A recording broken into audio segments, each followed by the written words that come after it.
The best retirement plan is to be poor on paper. Poor on paper. How do you pay taxes? Do you pay tax on equity in your home? No. Do you pay taxes on equity in your stocks? No, not until you sell them and convert them into capital gains. You only pay tax on income you receive. All right, that's it. But even that income you receive can be tax favorable if it's a return of principal, if it's a Roth IRA, or if it's Social Security. Even income you receive from qualified dividends and long-term capital gains is very favorable. But essentially what's happening here, when you receive a stream of income, your taxes are dependent on how much of that income is earnings or interest and how much of that income is return of principal. I hope this makes sense. Earlier today, I did a video where I compared a guy with $1 million in an IRA versus a guy with, I think it's 750,000 maybe in a taxable brokerage account. And I proved it once and for all that the guy with 750,000 in the brokerage account, in fact, here's the notes right here. The guy with $750,000 in the brokerage account, maybe it's 850,000 bucks. I think that's what it was actually more financially secure than the guy with $1 million IRA. The reason for that is simple, because a taxable brokerage account is taxed much, much more favorably than the distributions on an IRA. A lot of you would ask, well, what if it's a Roth? Roth is even better because there is no taxable Roth. Everything's tax-free. So the question that comes to mind is, if I had, for simplicity, $1 million in a Roth IRA, and between Charlotte and I, we had $60,000 a year in Social Security, you know what my taxable income is? A big, fat nothing burger. Nothing. I look like I'm poorer than a freaking guy from Ireland fleeing the Irish potato famine. I am knee-deep destitute. If you put me on a Census Bureau data set, they're going to say, oh my goodness, Josh has no money. I qualify for Medicaid. I could qualify for welfare. Even if I got my house paid off, even if I got over $1 million in net worth and liquid assets, I am poor on paper. So they're not coming after me, man, because they don't tax you on net worth. They don't tax you on equity. They don't tax you on your property. All right, now property taxes, yes, but they don't tax you on the equity in your property other than the local property tax. We are heavily contingent and relying on income taxes, but income is perceived differently. Again, income from an interest payment comes out as taxed as ordinary income. Now, I don't want to talk municipal bond income here because municipal bond income can go into to being with your Social Security, make your Social Security taxes. So we want to avoid that if we can. And frankly, there's better ways to goose your returns than having municipal bonds anyway. So I'm not a fan. I am a fan of looking poor on paper. If you're poor on paper, they can't raise your taxes unless they tax you as part of your total asset base, which could always happen. Look, I mean, they're not going to tax mom and pop who own a $250,000 3-bed, 2-bath house. They're not going to tax them on that property. They're not. I mean, again, property tax, but not as a basis of net worth. That's simply not going to happen. Social Security, if that's your only income, that is reportable as taxable income, it's not taxed. Your Roth and Social Security means it's tax-free.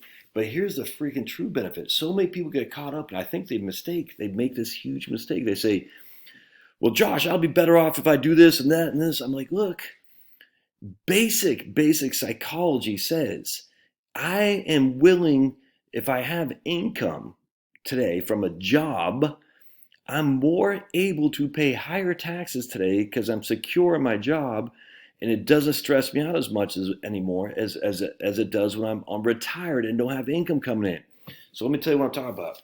Pay the taxes today to clear them and get them behind you, even if it costs you more net. I'm telling you, from a mental capacity, they've done studies on this. The reason retirees don't spend as much is because they don't have that guaranteed source of income from a job. They don't get the W-2 or 1099 from a salary. And so what they have in Social Security, well, it's going to be relatively minimal, but anything on top of that means they have to go into principal. And people get very nervous when they're going into principal. They do not want the principal to decline. But they're willing to spend more if they see their principal going up because they're throwing money into it, 401k contributions. There's tons of studies on this. People are willing to spend more and consume more when they have secure income through a salary, a job. They spend less and they guard it more when they are retired and don't have that salary from an income stream. So if you take a guy and you're saying, look, guy, you're going to pay $20,000 when you're working versus $15,000 when you're retired, you should want to pay the $20,000 while you're working, so that way you don't have to pay $15,000 when you're retired. You only have to pay 10, if that makes sense.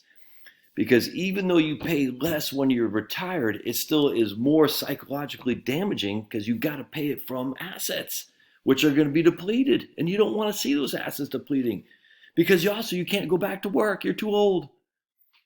So pay the taxes today to get them behind you. But Josh, I'll only be in a 12% tax bracket. You're only going to be in a 12% tax bracket when you retire because you're just living off your principal, but you still are going to be in the tax bracket.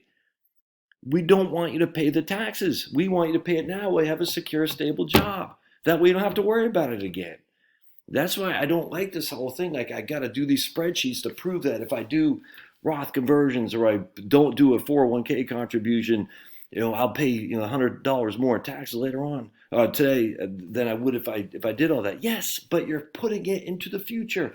And the future is this big unknown. Pay the taxes today to get it behind you. Pay it when you can afford it. So look, I'm just telling you, that's what I do.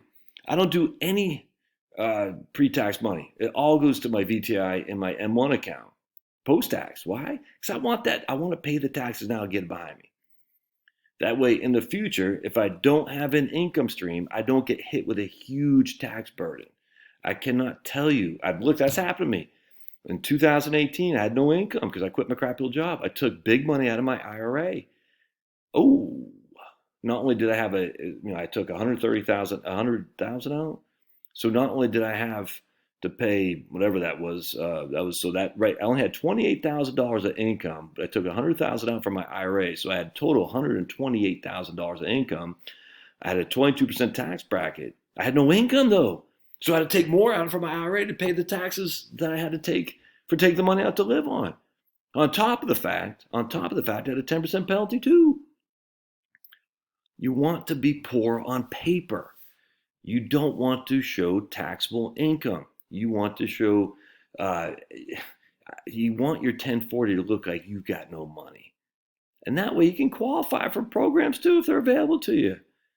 Look, I'm not saying you should, and I don't like the idea of qualifying for Medicaid if you got the access. I hate that crap. But what I'm saying is we don't want you to have to pay more taxes when you're retired if it meant you paid less when you're working. That does not make sense, man. I'm telling you, from a pure psychological perspective, it's so much better to live in retirement without having to pay taxes, without having to tap into your principal, than to be to try to do these spreadsheets while you're working in order to say, I am maximizing my portfolio when I'm 70 years old. Yeah, but man, you could have just spent a little bit more on taxes today to avoid any taxes in the future. Even if it costs you $10,000 more in taxes today, you don't have to pay those taxes again.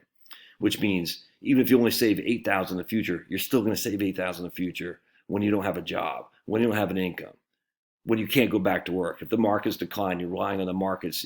All that stuff's behind you. Hope this makes sense. Love to hear your comments. Be poor on paper. That's the best retirement plan you can do. We'll see you.